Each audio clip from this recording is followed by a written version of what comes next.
Inherently, we as human beings are social creatures. Of course, people who are more introverted by nature exist, as well as their extroverted counterparts, but regardless of where you fall on that spectrum, there's one thing that nobody wants in their life: to be isolated. The solution to avoid feeling completely alone is to build meaningful connections with others, whether that be with friends, family, or even pets, and I want to talk more about this relationship that fascinates me, the one between humans and animals. When doing research, I stumbled across this article posted by News and Health and found that, quote, interacting with animals has been shown to decrease levels of cortisol, a stress-related hormone, and lower blood pressure. Other studies have found that animals can reduce loneliness, increase feelings of social support, and boost your mood. I've been around dogs for a good chunk of my life and have spent a lot of time with them, and to an extent I can attest to having feelings of social support, reduction in loneliness, and whenever I just be chilling with the family late night watching some TV, one of the dogs would just hop on the couch, lay down next to me, I'm there petting them, and we're all just chilling. It's one of the best feelings in the world. I remember having a conversation with my dad one day, and we were just talking about how people friggin' suck, bro, but dogs are great. People will judge and betray you, but dogs are just dogs, man. And given that you don't mistreat them in any way, you take care of them and give them the attention they need, without a doubt they will love you unconditionally. I find the unconditional love between a parent and their child to be one of the most beautiful and pure relationships that exist. The parent can scold the kid, or the kid can screw up big time, yet at the end of the day they'll still have love for each other. To an extent, I believe this kind of relationship is prevalent between humans and animals. For example, if your pet pisses on the floor or something and you put him in timeout, you may be annoyed at the moment because now you gotta clean up piss, and your pet may be bummed out because now they're in timeout. But at the end of the day, if that unconditional love exists, you guys will be vibing again in no time. I bring this sort of companionship between pets and people because this is the correct type of relationship to have with an animal, a sort of bond, friendship, or symbiosis. Sadly, however, there's a group of people who think their twisted feelings for animals are equivalent to this wholesome and loving relationship normal people have with animals. The group of people I'm referring to are Zoophiles.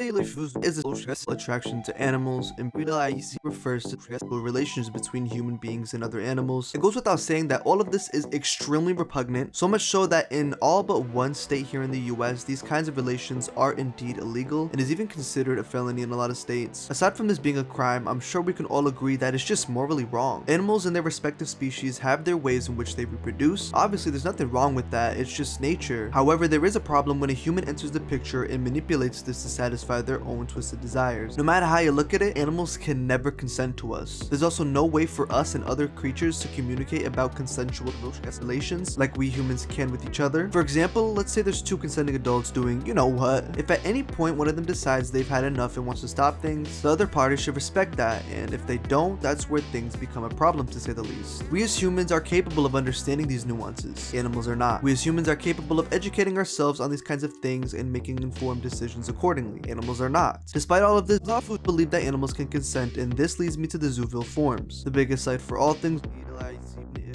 having over 200,000 total members. Here I found a couple of threads of users holding the position that animals can consent, and I want to read a couple of them just for you to get a general idea on how they feel about these kinds of relations with animals. Here this user says, quote, 2 reasons why common folk would rather choke on their own words than to openly admit they're wrong. Actually a consequence of society being too critical and dismissive, honestly, wrong and knowing it. People that encourage ostracizing them rather than educating them. And second, usually the common folk's main problem is that it's disgusting, a low class act, diminishing of one's social status, beneath me, something that only desperate losers and psychopaths do, but of course few would admit that openly. It just happens to be an acceptable target because it's actually criminal in most of the world. The window to honestly and open-mindedly discuss why any given act is criminal in the first place is shut out for most people. The reason why your average person might choke on their own words is because they intuitively understand that this is freaking gross, wrong, unnatural, it's not right, bro.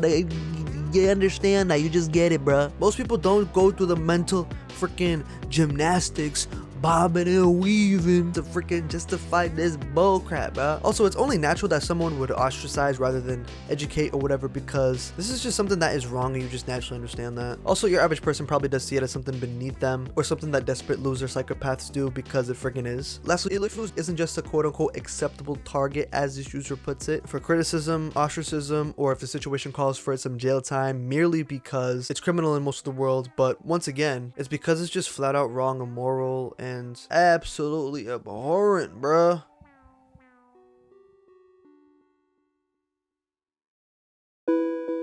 Here in Zoophiles, I've seen talks of people actually doing inappropriate things with animals, mainly dogs, and I'll talk more about that a bit later on, but I want to go over one more forum post about consent before we move on. The thread is titled, "How are people confused about consent?" And the creator of said thread goes on to say the following, quote, "Then there's the other way around where she/he shows absolute yes by /licking you. Females put out their backside to make it easier to be instead of away from you. Females attempt to stimulate the male if he's nude and also turns back around to raise her tail. We all know males lick what their intention is, then if he doesn't want it, he will let you know." If you think about what this user is saying, you'll realize this is super manipulative to the dog. They of course naturally have the desire to mate, even more so if they're not neutered or spayed. Furthermore, if a dog tries something with a person, perhaps they can't comprehend why what they're doing is incorrect from a morals and ethics standpoint, since at the end of the day, they're driven by instincts, but they can be discouraged from doing it and understand that they shouldn't do it. That's why when I see talks of nodding, something I'll get into later, it absolutely disgusts me, and it's the reason I'd classify BDLIC as manipulative, because the human can fully comprehend the situation, the animal cannot. And when these dog owners talk about the relations they've had with their dogs, it leads me to believe that over time they encourage their dog to think what they're doing is okay, when of course in reality it's just unnatural and gross. I now want to direct your attention to the rules of the site, specifically to where it says abuse content. Taking a look at what's listed below, I think anyone would agree that everything listed here shouldn't be tolerated and is horrible to do it to an animal. These rules were all put in place most likely because content like this has been posted either on these forums at one point or are out there on the internet, and they're making it a rule to avoid having any of it on Zooville, and that's honestly disturbing to think about. But moving forward, there's one rule I want to highlight, that being this one right here, prohibiting puppy content. Obviously, dogs become capable of reproducing when they reach a certain age. This rule right here implies they can consent when they reach this age. However, I'm gonna reiterate, animals cannot consent. Of course, everything here listed in these rules is animal abuse, but another thing this rule implies is that there's an acceptable type of content on this site, and suffice to say, there's a lot of gross content here, and if any of these people doing any of these inappropriate acts with their dogs were ever to be caught, they'd be arrested for sure. Speaking of Zoophiles getting arrested, on May 20th, 2016, an article on The Guardian about a man named Joe Arpaio was posted. The article goes on to tell a story and also about how he used to use Craigslist for his sting operations. Now, Joe Arpaio, he was a former sheriff, and not gonna lie, upon my research, you know, I found out he was he's pretty controversial, and you know, he has politics, whatever the frick. Disclaimer, you know, you feel what I'm saying, if you're a snowflake and you can't handle me talking about controversial people or controversial, I mean, you would click on this video, so obviously you can handle me talking about controversial things. I don't give a frick about his politics in this case, I just care about his story. Let's talk about his story. This article mentions how Joe Arpaio played a role in the arrest of multiple men who were caught indulging in BDLIC in some form, but the case I want to highlight is the one of a man whose name is James Allen Darland. The Guardian mentions, quote, "Sometimes while James delivered packages for his postal company, he would also have sex with dogs. He also had sex with sheep, horses, and other dogs, whose owners he contacted over Craigslist. In exchange, he often let the owners of the animals have sex with his own dog." When doing more research into James Darland, I found other articles, but there's one by the Arizona Daily Independent I wanted to talk about because there's a couple of things here I found interesting. First off, the article mentions how James Darland was found guilty of one count of conspiracy to commit BDLIC and was even caught on video speaking with an undercover detective about his intentions to do inappropriate things with dogs. Joe Arpaio is also brought up in this article. Quote, "Arpaio says BDLIC is nothing to make light of." He quotes a study that says 96% of persons who engaged in BDLIC also admitted to abusing humans. A third study revealed that in up to 40% of judicially ordered seizures in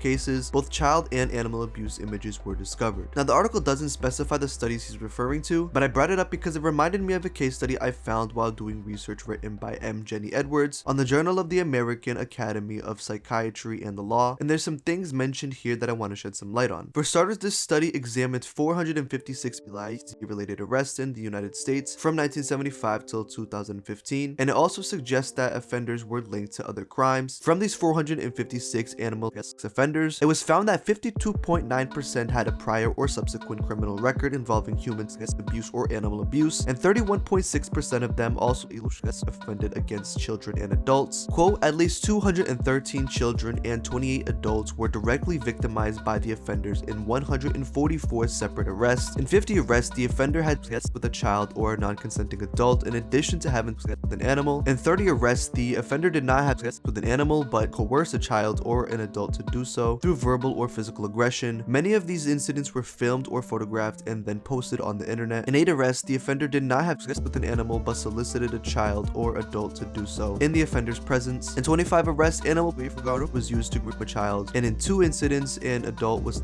harassed or unknowingly filmed in a sex act with an animal. Among offenders with a criminal history, 80 had a prior history of child or adult abuse, and 15 had prior convictions related to child. In other words, 45.6% or 208 of all offenders in this study had at some point exploited or offended against children and adults. One last thing I want to go over is that there's some evidence that people drawn to CP may also view and possess animal and vice versa. Quote, in studies of incarcerated offenders, researchers reported that 15 to 29% of the inmates had viewed both animal and child behavior. Now, of course, the study only goes over individuals who were arrested and in some form were linked to animal abuse, but I think these are important facts to bring up in a conversation about because going back to Zoophiles, the main purpose for this site's existence is for to have a platform to meet and converse with like-minded people, post food-related content including but not limited to human on animal behavior. Given that it doesn't break any of the rules mentioned earlier, I now want to briefly talk about nodding, and in a nutshell, nodding is when a person, whether female or male or anything in between, allows for themselves to be penetrated by a dog. Sadly, I've seen multiple threads of users giving advice on how to prepare themselves for this act, and once again, real content of people abusing their dogs in this way exists on this site. As the case study goes over, a lot of people who have abused animals have also abused people, and individuals who possess are also in possession of child porn. This is important to keep in mind, and it's the reason it's important to speak out against sites like Zoophiles. Not only are their users potentially abusing animals, but also people and children. Of course, I'm not saying that every member of Zoophiles is, but out of over 200,000 members who signed up to the site designed for people with the containing content of people doing gross stuff with their dogs, to put it lightly, I don't think it's too far-fetched to say that there's bound to be at least some users who have indeed abused people as well as animals. On top of all of this, there's a list of sites that you're not allowed to post the links of on Zoophiles, or else you'll get banned due to the fact that they also house CP, and for obvious reasons I will not be showing you any of those links. What I will be showing you though is a podcast I found while browsing the articles and blog section of Zoophiles called the Zooier Than Thou podcast. If you couldn't already guess, said podcast is about all things food and has been hosted by multiple people, most of which have remained anonymous. But from this list of hosts you see here, the one I want to highlight is Fausty. The online handle Fausty is tied to a man going by the name Douglas Spink, and obviously having hosted a podcast for food is bad in itself. But when I tell you that's only the tip of the iceberg in terms of this man's past, I seriously mean it. Just one Google search of his name immediately tells you that he's not only a food activist, but also someone with an extensive criminal history. In an article posted by the Seattle Times, it goes on to explain how in 2005, Douglas was arrested for having almost 400 pounds of cocaine in his vehicle, having been involved in drug smuggling for Robert Kessling. It also mentions how Douglas, quote, has been sent back to federal prison for again refusing to obey court orders that he stay away from animals and off the internet. He still faces misdemeanor animal cruelty charges after the sheriff's office raided his property in 2010 and turned up what officials described as a BLIC farm. If you dive into Douglas Spink's past, unfortunately, it's no surprise that he had a BLIC farm, as the article mentions, which I'll talk more about later on, due to his history of animal abuse having allegedly been involved in the creation of a video that would go viral in the early days of the internet, with the video being called 2 Guys, 1 Horse or Mr. Hands. The reason I say he was allegedly involved is because I'm not 100% sure if he was indeed involved, and I want to briefly explain myself here. I'm skeptical of this claim on the Wikipedia article about the shock video due to the fact that the source provided doesn't even mention Douglas Spink's name, and when I tried googling any mentions of Spink's name alongside Kenneth Pinion, which according to the Wikipedia article, Douglas Spink was the one who brought Kenneth Pinion to the hospital, and also Kenneth was somebody who was featured in the shock video, nothing really comes up besides this one Vice article that talks about a completely different case involving Spink that I'll get into later, and it doesn't even have any mention of Douglas Spink having been involved in the creation of this video. On top of this, if Douglas was confirmed to have been involved, you would would think there'd be a section on his Wikipedia page about Two Guys, One Horse. According to Wikipedia, some of the men who in some form participated in the creation of said video were James Michael Tate, Kenneth Pinion, and Douglas Spink, but like I mentioned, there doesn't seem to be any credible sources directly linking Douglas Spink to Kenneth Pinion, and in turn the video, but there does seem to be some sort of connection between James Michael Tate and Doug Spink, because according to the Bellingham Herald, quote, Spink had sent letters offering to help in the criminal defense of an inmate, James Michael Tate, accused of brutalizing. Spink knew Tate as the cameraman in the notorious Enumclaw case, which is the case referring to the creation of the Two Guys, One Horse, in which a man died from internal injuries after a guest act with a horse. Regardless of whether or not Spink was indeed involved in the creation of Two Guys, One Horse, I still think it's worth talking about, and for those who are unaware, in summary, this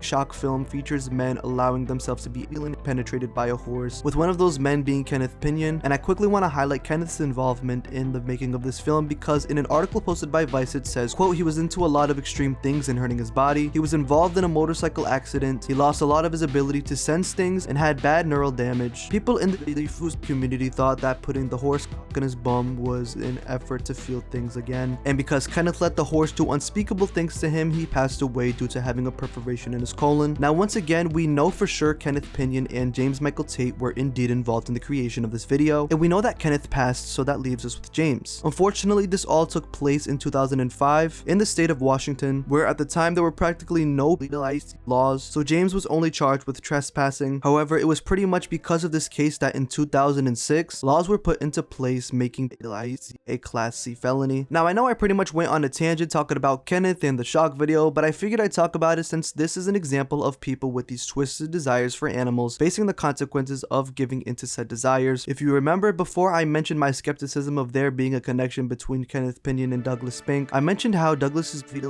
farm was raided, and I now want to talk a bit about this. One thing I should mention though is that I'm leaving out a lot of finer details for the sake of brevity, but one thing that's important to note is that Douglas at one point was a multi-millionaire, and overall he was pretty smart when it came to business and money. With this in mind, he was eventually able to start his own farm called Exit Point Stallions. It would breed horses on said farm. On April 16th, 2010, an article by NBC News was made saying that Douglas, quote, has been arrested at what the authorities say appears to be a farm in Washington state where visitors can engage in guest acts with animals. Douglas Spink was arrested at his ramshackle, heavily wooded compound near the Canadian border, along with a 51-year-old tourist from Great Britain who was accused of having sex with 3 dogs. Dozens of dogs, horses, and pet mice were seized, along with what investigators described as thousands of images of and apparent child behavior.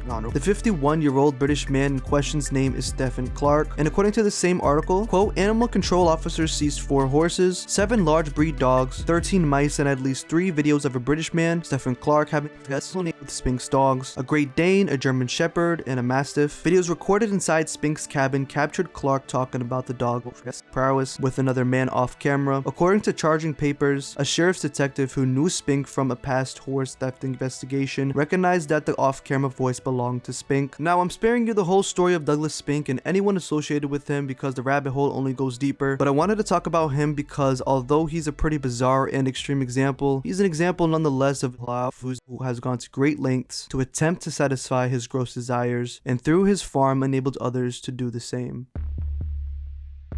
With inappropriate acts with animals being illegal in most places as well as being socially unacceptable and rightfully looked down upon, naturally I think the question as to how in the frick do these people even meet up arises. In the early days of the internet, Douglas Spink frequented multiple different forums, with one of them having been the now defunct Beast Forum, a site dedicated to much like Zoophiles. Beast Forum was actually DDoSed by an anonymous hacker in 2016 and was shut down in 2019 due to financial reasons, and I seriously wish someone could either DDoS Zoophiles or just completely shut it down. I don't think I had to explain to you why are wrong, but I think it was important to talk about why sites like these are harmful, as they allow for discourse about gross things to take place. And just like the case study we went over pointed out, a lot of the criminals in said study involved in some form have also abused children and adults. On top of this, there are literally videos on the site of people abusing their animals, and users of this site unfortunately get off to it. I seriously hope these abusers someday can be brought to justice, and I also hope that someday sites like these can just freaking die. Realistically, even if Zoophiles were to to shut down. It's sad to say this, but I think another site would pop up and take its place. Just like Zoophiles pretty much took Beast Forum's place as the biggest